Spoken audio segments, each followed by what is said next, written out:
Hey guys, and welcome back to this channel. In this video I'll be showing you guys how you can download any fonts and basically add it to CapCut PC. So you can just download any font you want. I'm just going to download this one real quick. I'm then going to open it, and I am just going to double click on the font. Then I'm just going to simply install it the way that you install fonts. Close CapCut and then open it again. If I can just find it. Here it is.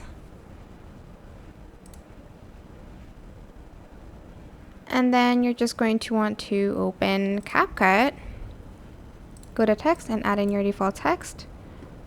What is the name of it? Convey. Okay. Go to font and search for the font you just downloaded, and it's going to be there.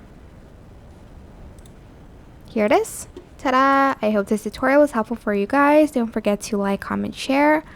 Also subscribe to this channel if you haven't done that already. If you have any more questions, just leave it in the comment section down below. I will try my best to answer them all for you guys.